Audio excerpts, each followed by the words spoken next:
Senhor Deus, nós estamos na Tua presença e nos alegramos por isso, pelo privilégio de estarmos na Tua casa, pela alegria de sermos parte desse Teu corpo tão lindo, pela alegria de podermos Te louvar, Te adorar, dizer que Tu és santo, que a nossa vida Te pertence.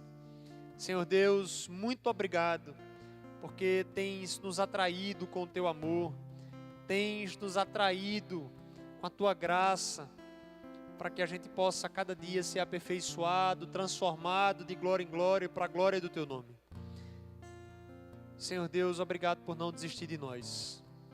E nessa noite nós Te imploramos, trata individualmente com cada um de nós aqui. Tu que sondas o nosso coração, que conheces os nossos pensamentos, nós Te pedimos, Senhor Deus, vem ministrar essa Tua palavra de maneira profunda em nossas vidas, para que possamos ser por ela impactados, transformados, e que possamos sair daqui determinados e conduzidos pelo Teu Espírito a viver uma vida diferente, carregando mais de Ti em nós. Quanto a mim, Senhor Deus, eu Te peço, me diminuas para que Tu cresças, e que apesar de mim, humano, falho, pecador, que o Senhor possa fazer para a glória exclusivamente Tua. Bem-aventuradas as palavras dos meus lábios e o meditar do meu coração diante da Tua face. Ó Senhor, rocha minha e redentor meu. Amém e amém. Amém? Você responde o amém para eu ter certeza que vocês estão aí. Vamos abrir as nossas Bíblias mais uma vez no Evangelho, segundo escreveu São Mateus, capítulo 5, a partir do versículo 38.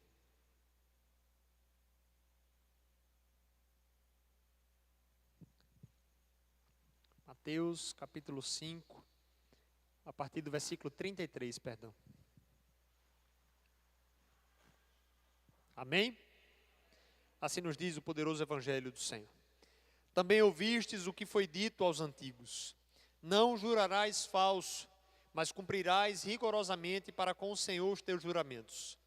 Eu, porém, vos digo, de modo algum jureis, nem pelo céu, por ser o trono de Deus, nem pela terra, por ser estrado dos seus pés, nem por Jerusalém, por ser a cidade do grande rei.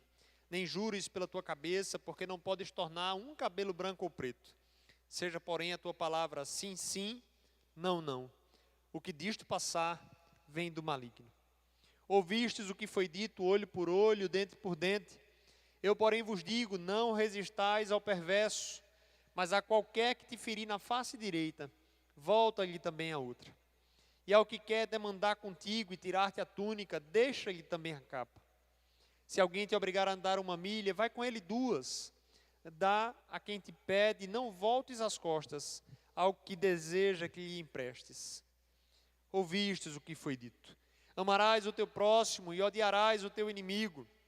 Eu, porém, vos digo, amai os vossos inimigos e orai pelos que vos perseguem, para que vos torneis filhos do vosso Pai Celeste, porque Ele faz nascer o sol sobre maus e bons, e vir chuvas sobre justos e injustos. Porque se amardes os que vos amam, que recompensa tendes? Não fazem os publicanos também o mesmo?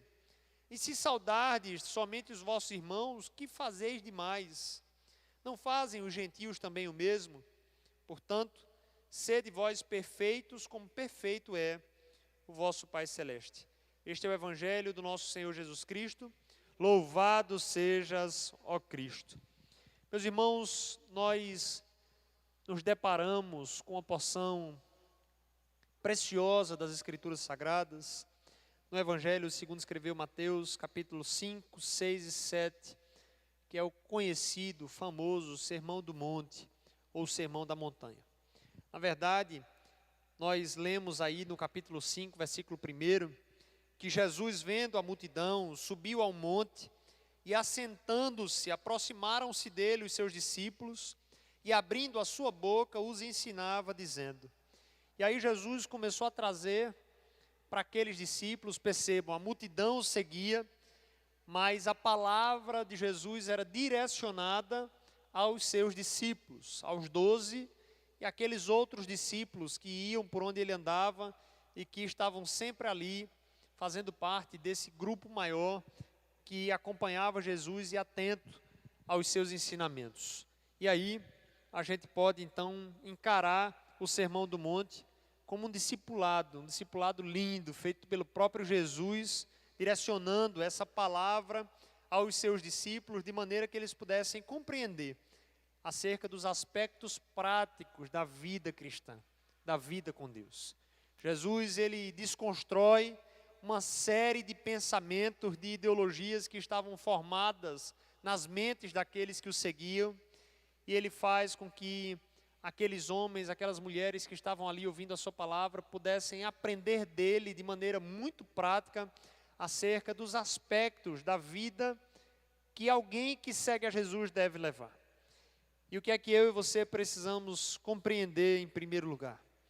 É que quem entrega a vida para Jesus, nasce de novo, passa a ser templo e morada do Espírito Santo de Deus, e a partir daí, não pode mais viver a vida do mesmo jeito.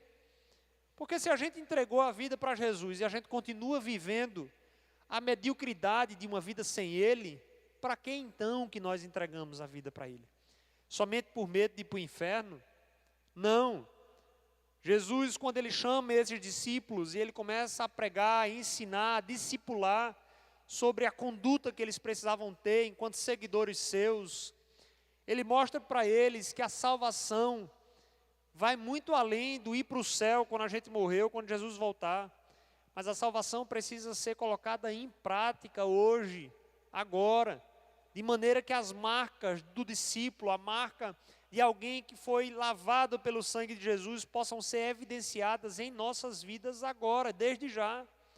O mundo carece da nossa manifestação, o mundo carece do nosso testemunho. E nós precisamos ser exemplos. Olha, você está aqui numa quarta-feira à noite, onde a maior parte da população está em casa, com as pernas estiradas, assistindo a novela. Você se compromete com a obra do Senhor, servindo, trabalhando no concílio, no happening, no acampamento, se envolvendo nos ministérios. E por fazer isso, por se colocar nesse mundo como um discípulo de Cristo, as pessoas vão olhar para a gente com os olhos bem arregalados, querendo aprender conosco e com o nosso testemunho, querendo ver como é que se comportam aqueles que dizem seguir a Jesus. E essa é uma responsabilidade muito grande que nos é conferida pelo próprio Senhor. A responsabilidade de pregar, não somente com as nossas palavras bonitas, mas com as nossas atitudes. E não somente com as nossas atitudes enquanto estamos aqui na igreja, porque ser cristão aqui é muito fácil, é muito bom, é tranquilo. Mas quando a gente sai por aquela porta, a gente é desafiado a evidenciar Jesus nas nossas pequenas atitudes, no nosso dia a dia, nas nossas palavras, no nosso comportamento.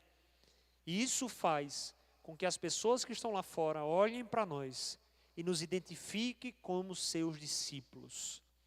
Quem aqui quer ser conhecido como discípulo de Jesus? Essa é a missão para a qual Ele tem nos chamado. Ele diz: ide por todo mundo e fazei discípulos. Sabe quem é que faz discípulo? Discípulo. Quem faz ovelha é ovelha. A gente primeiro precisa ser um exemplo para que a gente consiga discipular outras pessoas através da nossa vida, através da nossa orientação, através do nosso procedimento. E aqui, vamos chamar assim, nesse discipulado na montanha, que você vai encontrar, como já disse, nos capítulos 5, 6 e 7 do Evangelho de Mateus, e que eu recomendo demais essa leitura, porque do primeiro ao último versículo a gente vai aprender muito sobre diversos aspectos da nossa caminhada com Deus.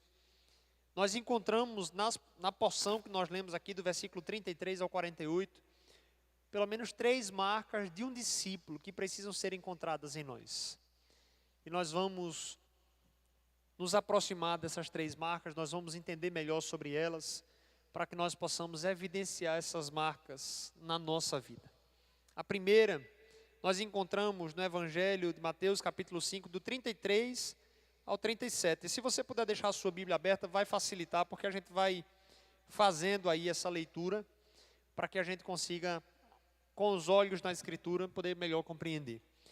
E assim nos diz: também ouviste o que foi dito aos antigos, não jurarás falso, mas cumprirás rigorosamente para com o Senhor os teus juramentos.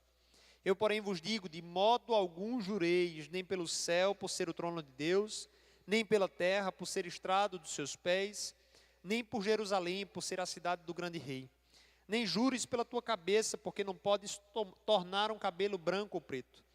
Seja, porém, a tua palavra, sim, sim, não, não. O que disto passar vem do maligno. A primeira marca que precisa ser encontrada num discípulo, à luz dos textos que nós fizemos a leitura há pouco, que nós vamos trabalhar sobre eles nessa noite, é a verdade. Nós precisamos propagar a verdade. Nós precisamos ser defensores da verdade. Nós precisamos olhar para a verdade de maneira inegociável, sem concessões. Nós precisamos ser verdadeiros em tudo aquilo que a gente se propõe a falar, a fazer. Nós precisamos honrar a nossa palavra, nós precisamos cumprir com aquilo que a gente se compromete. Eu não sei vocês, mas eu já ouvi um monte de gente dizer assim: eu não faço negócio com crente, porque crente é tudo mentiroso, dá a palavra e não cumpre, diz que vai fazer e não faz. Já pensou o peso que esses que dão mau testemunho desse modo carregam sobre os seus ombros? De dizer que vai fazer uma coisa e simplesmente não fazer, de dizer que vai chegar a tal hora e simplesmente não chegar, e se comprometer com a tarefa e deixar de mão. Nós precisamos ser verdadeiros. Vocês vão ver que nos três recortes aí que nós lemos há pouco, ele começa dizendo: ouvistes o que foi dito, porque na verdade Jesus ele estava fazendo referência a textos do Antigo Testamento. Nessa primeira parte ele se refere a textos de Levíticos e de Números, que falavam que a gente não deveria quebrar os juramentos feitos em nome do Senhor, para que a gente não viesse desonrá-lo. E aí Jesus vem e ele complementa dizendo que a gente não deve jurar de maneira nenhuma. E por que é que a gente não deve jurar? Por que é que um discípulo não deve jurar? Primeiro, é que para jurar a gente tem que penhorar alguma coisa. A gente jura em nome de algo, de alguém. E aí a gente descobre que nós não temos nada nessa vida. Uma vez que nós nos entregamos a Jesus, nem o nosso corpo nos pertence.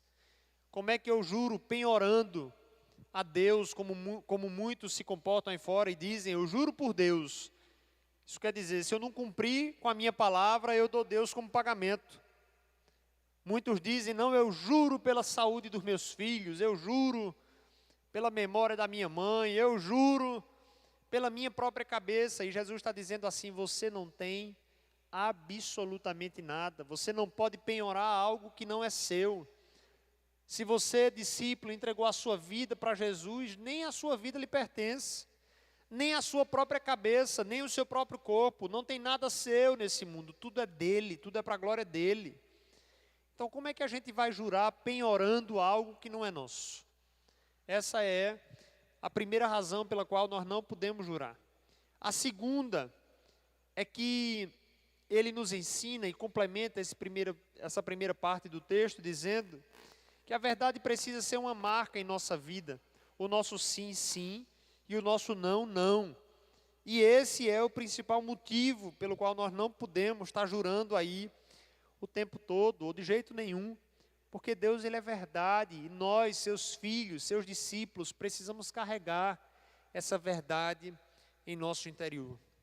Olha, a palavra nos nossos dias tem perdido valor. Antigamente, no tempo dos nossos pais, dos nossos avós, uma palavra dada era uma palavra e não se voltava atrás de jeito nenhum. Não precisava de documento no cartório, não. Não precisava escrever, não. A palavra dada era a palavra selada, era uma palavra cumprida. Mas nos nossos dias, sobretudo, acredito que no Brasil, que a gente tem tanto essa cultura do jeitinho, do arrumadinho, a gente tem sido especialista em descumprir com as nossas palavras. A gente diz que vai fazer e acaba não fazendo. A gente diz que vai chegar e acaba não chegando. A gente diz já todo o caminho, quando a gente ainda está entrando para tomar banho em casa, a gente diz, 7 horas eu estou lá e não chega. São atitudes simples do nosso dia a dia, que estão impregnadas em nós e que a gente precisa todo dia se policiar, para que a gente não incorra nesse erro de proferir uma palavra e não cumpri-la. O nosso sim precisa ser sim, como o nosso não precisa ser não. Olha, eu vejo hoje em dia, o meu menino ainda não aprendeu a pedir nada não. Mas eu vejo hoje em dia pais com as suas crianças, e o menino diz, pai, eu quero aquilo ali, e o pai diz, não. Mas pai, eu quero, aí o pai diz, não posso. Aí o menino começa a espernear, o menino começa a fazer zoado, o menino começa a fazer escândalo, aí o pai vai lá e faz o quê? Dá. Esse menino vai aprender que o sim do pai é sim, que o não do pai é não? Não vai aprender.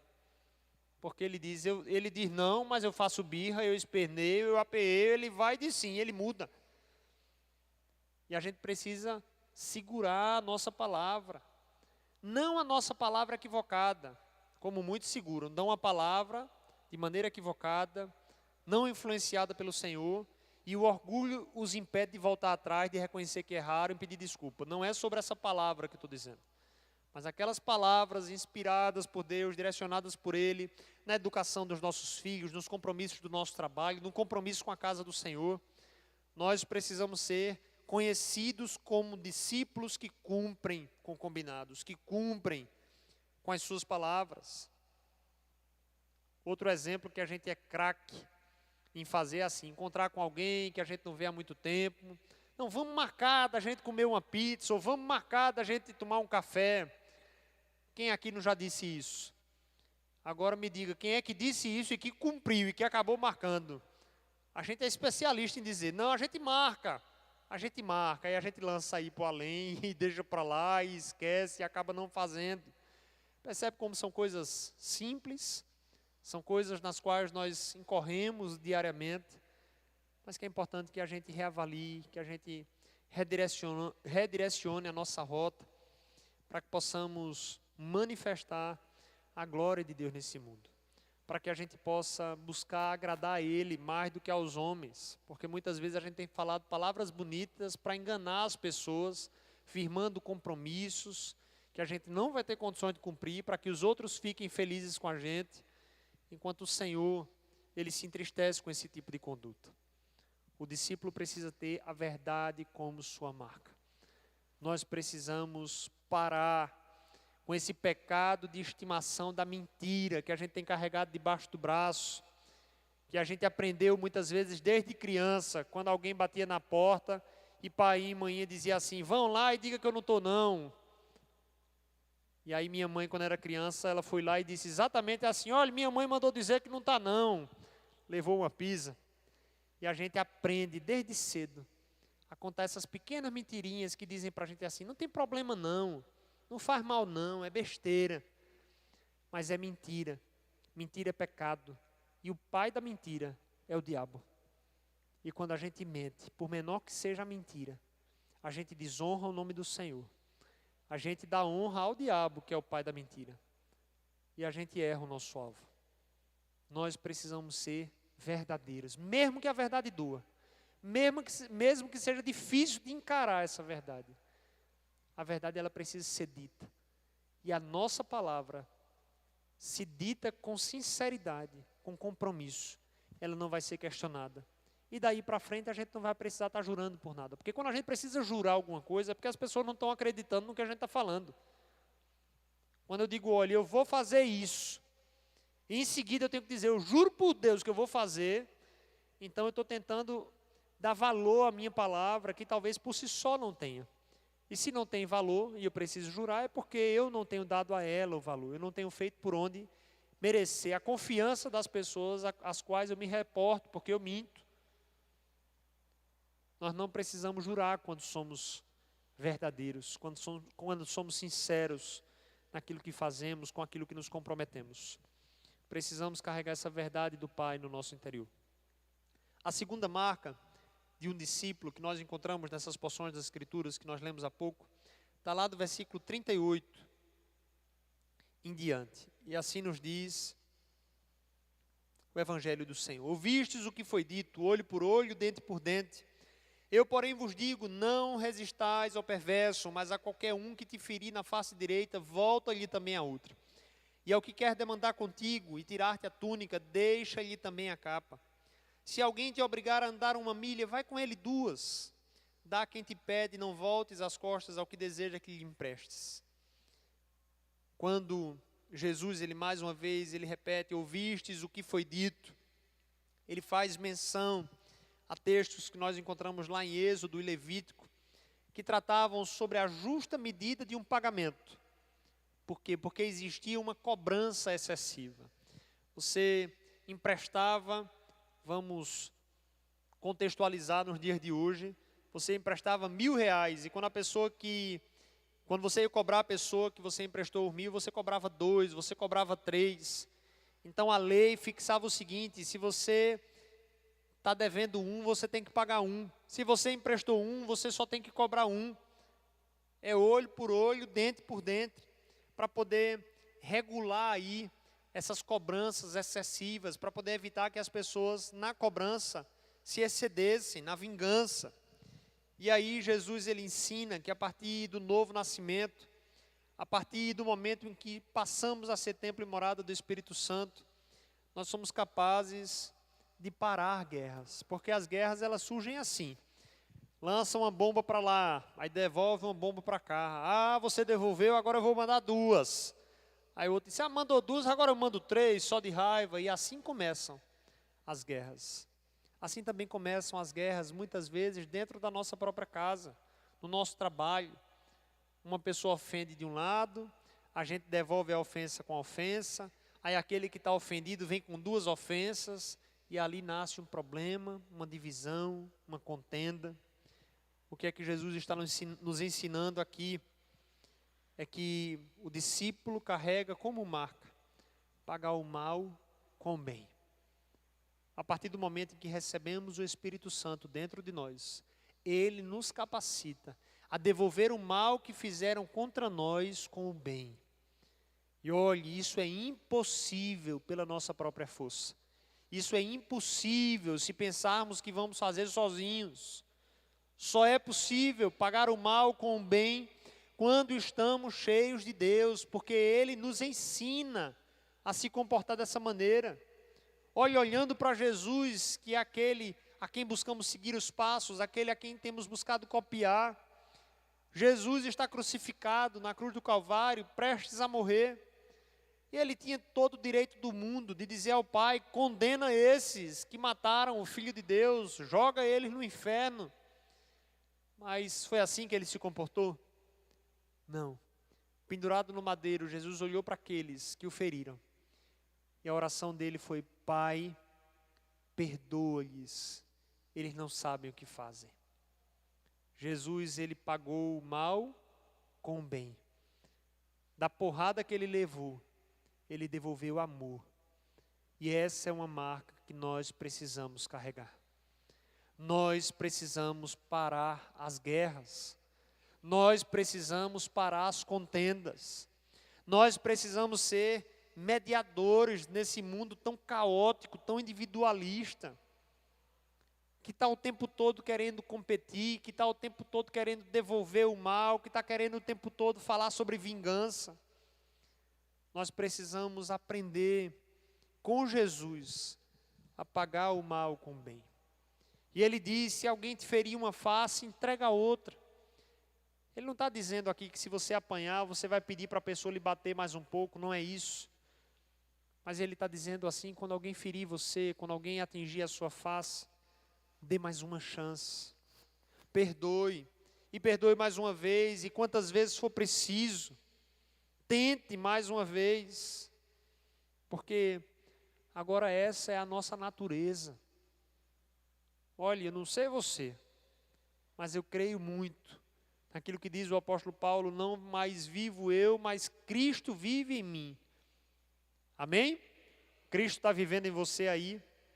Se é Cristo que está vivendo em você, você precisa ter as mesmas atitudes dele. Você precisa deixar que ele conduza os seus comportamentos. Você precisa permitir que Ele conduza as suas atitudes. E se é Cristo que está conduzindo a sua vida, eu garanto que você não vai pagar o mal com o mal.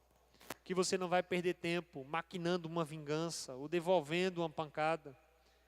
Porque o Cristo em você, Cristo em nós, é a esperança da glória.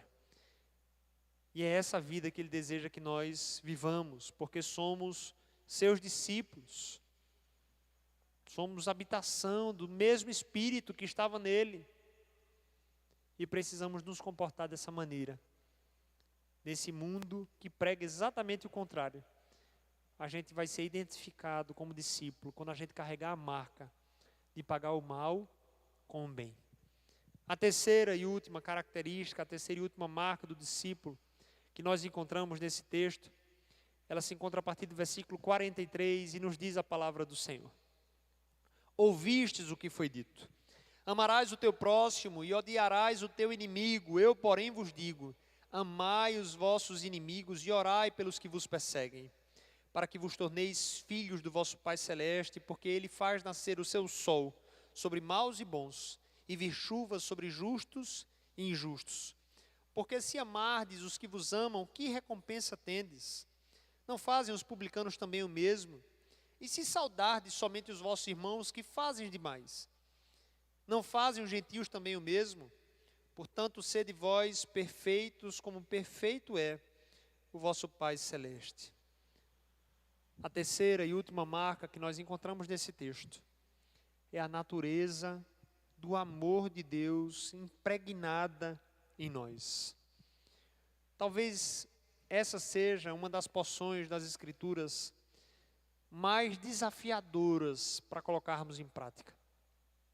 Talvez essa seja uma das palavras que a gente olha assim e a gente diz: Senhor, como é que eu vou conseguir fazer isso? Como é que eu vou conseguir amar quem me persegue, quem me maltrata, quem trama o mal contra mim? Como é que eu vou conseguir amar quem me odeia, quem deseja o meu mal? Mas eu quero lhe dizer, meu irmão, minha irmã, a graça para vivenciar isso já nos foi concedida pelo Senhor Jesus Cristo na cruz do Calvário. Nós amamos porque Ele nos amou primeiro. E o Senhor, Ele nos chama para fazer a diferença nesse mundo. Nesse mundo onde o amor é visto como uma moeda de troca, que a gente usa para comprar as coisas que a gente quer, que a gente ama quando a gente é amado, e que a gente odeia quando a gente é odiado. Nós precisamos aprender mais uma vez acerca do amor de Deus, do amor pelo qual nós fomos alcançados. Porque olhe, eu e você, todos os dias, temos a capacidade de esbofetear o Senhor com os nossos pecados, com as nossas transgressões, de atingir a santidade dEle com as nossas falhas. E sabe como é que Ele tem devolvido cada uma das pancadas que os nossos pecados dão nele, na sua santidade? Ele tem devolvido com amor. Ele tem nos perdoado, Ele tem nos alcançado com graça. A palavra diz que as misericórdias do Senhor são a causa de não sermos consumidos, elas se renovam a cada manhã. O Senhor, Ele tem nos amado com um amor incorruptível e não circunstancial. O Senhor, Ele tem nos amado, nos atraído, Ele tem cuidado de nós, apesar de quem somos, apesar dos nossos erros, apesar das nossas falhas. E o que mais me chama a atenção nesse texto é que ele diz: amem os vossos inimigos, orem pelos que vos perseguem. E o versículo 45 diz: para que vos torneis filhos do vosso Pai Celeste. Para que a gente se torne filhos do Pai, para que a gente se torne mensageiros de Cristo, para que a gente seja identificado como discípulo. O amor precisa fazer parte da nossa vida, não somente para receber, mas sobretudo para dar o amor, porque é mais importante dar do que receber, entregar o amor ao outro. devolver amor, mesmo quando a gente não recebe amor. Sabe por quê? Isso constrange. Isso faz com que brasas sejam amontoadas sobre as cabeças daqueles que desejam mal, que propagam ódio. Quando a gente ama, as pessoas olham para a gente e dizem: como assim? Como é que ele recebe uma pancada?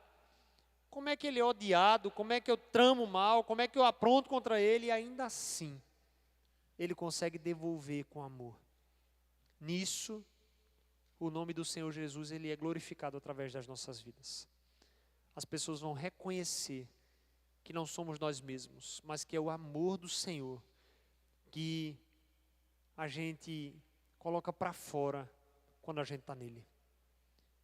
Mas para a gente dar o amor às pessoas, a gente precisa entender quão amados nós somos. Você tem noção disso? Você consegue compreender o quão amado você é, o quanto que Jesus, Ele ama você, o quanto que o Senhor se importa com a sua vida? Porque se você tiver compreensão do tanto de amor que tem em você, amar vai ser uma reação natural na sua vida. Se você entender que assim como nós encontramos no Evangelho, segundo escreveu São João, capítulo 17, 23, que o Pai nos ama no mesmo tanto que Ele ama a Jesus, o seu Filho unigênito, você vai entender que tem muito do amor de Deus sendo derramado sobre a sua vida. E esse amor, ele não pode ser represado. Esse amor não é para ficar nos nossos corações como a água que a gente acumula na cisterna. Mas esse amor, ele é derramado em nós para que possa fluir através de nós.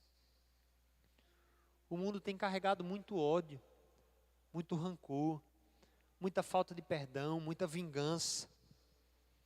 E o Senhor, Ele tem nos chamado para fazer a diferença. E fazer a diferença não é amar quem nos ama. Isso é fácil. Isso todo mundo consegue.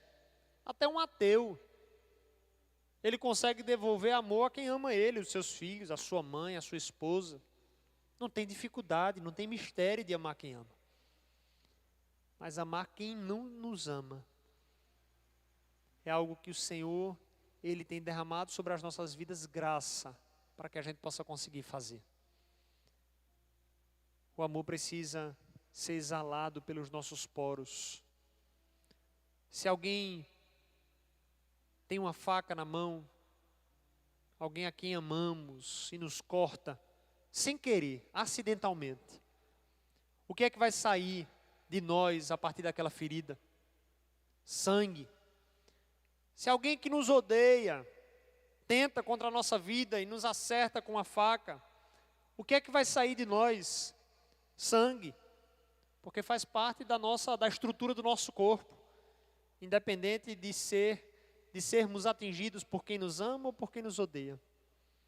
Da mesma forma, espiritualmente falando, se alguém nos atinge, seja quem amamos ou quem não amamos, ou quem não nos ama, o que precisa sair de nós é o amor.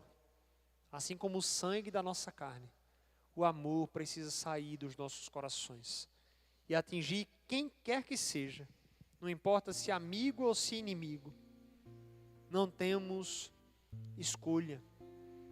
O Senhor, Ele poderia ter nos fulminado a partir dos nossos pecados, mas Ele nos amou. E eu tenho certeza que você tem sido amado pelo Senhor. Se você está aqui nessa noite, a palavra diz que foi o amor dEle que nos atraiu até aqui. Se você acordou nessa manhã, respirando, a misericórdia dEle se renovou mais uma vez. Tudo que você tem é reflexo do amor de Deus por você. É a prova do cuidado dEle com a sua vida. Nós podemos descansar nesse amor e nos abastecer desse amor para que a gente consiga espalhar amor nesse mundo tão caótico, de tanto ódio, de tantas rixas, de tanta intolerância.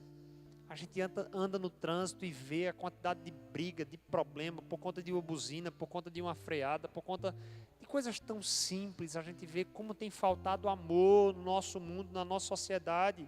E se nós cristãos não espalharmos o amor, quem é que vai? Se nós que fomos alcançados pelo amor do Senhor, se nós que somos abençoados por essa graça tão maravilhosa, se nós que dizemos ser discípulos de Cristo, como levantamos a mão há pouco e dissemos que queríamos ser, se nós não cumprirmos com o papel de espalhar o amor pelo mundo, quem vai fazer isso? O Senhor, Ele conta comigo e com você, para que o amor dEle seja conhecido.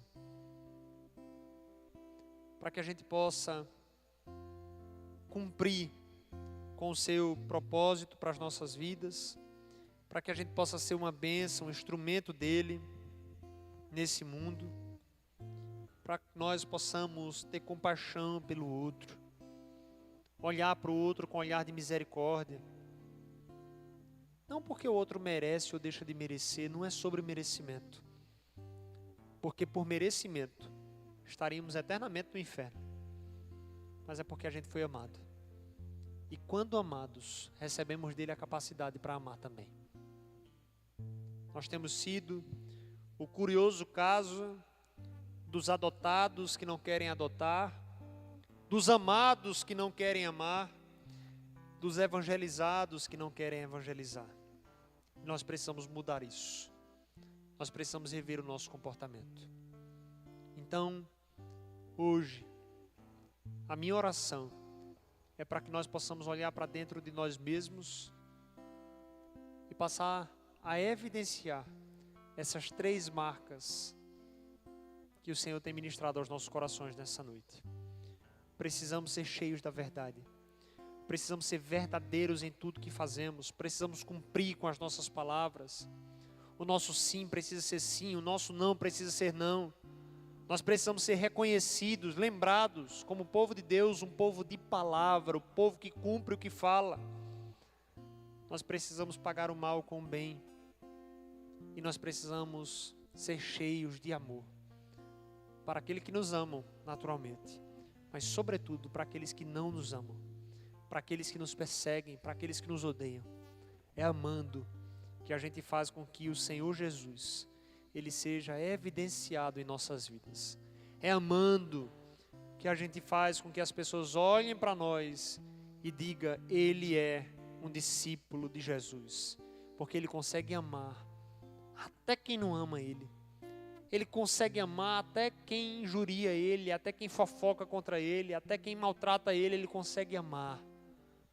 E as pessoas vão reconhecer Jesus nas nossas vidas através dessas marcas. Que Ele nos ajude, que o Espírito continue tratando em nós e nos capacitando para colocar essa palavra em prática em nossas vidas. Em nome de Jesus. Amém? Vamos orar. Senhor Deus, obrigado pela Tua palavra nessa noite. Obrigado por nos ensinar acerca de marcas que nós precisamos carregar em nossas vidas. Nos ajuda, Espírito Santo de Deus, a refletir a Tua glória nesse mundo. Nos ajuda a sermos verdadeiros em tudo quanto fazemos, a cumprir com a nossa palavra, para que o nosso sim seja sim, o nosso não seja não, e para que a gente não precise estar por aí jurando a todo custo, para poder dar credibilidade aquilo que falamos. Senhor Deus, nós te pedimos ajuda para que possamos pagar o mal com o bem, para que possamos amar quem nos perseguem, quem nos odeiam, para que possamos espalhar a Tua bondade, o Teu amor, o Teu cuidado, nesse mundo que tanto carece. Nós reconhecemos e te pedimos ajuda, porque não damos conta de fazer isso sozinhos. Mas queremos que pela Tua graça, pela inspiração do Teu Espírito Santo, somos capacitados a colocar essa palavra em prática. Nos ajuda, Senhor Deus. É isso que nós te oramos em nome de Jesus. Amém e amém. Meus irmãos, enquanto louvamos ao Senhor, apresente diante do altar os seus pedidos.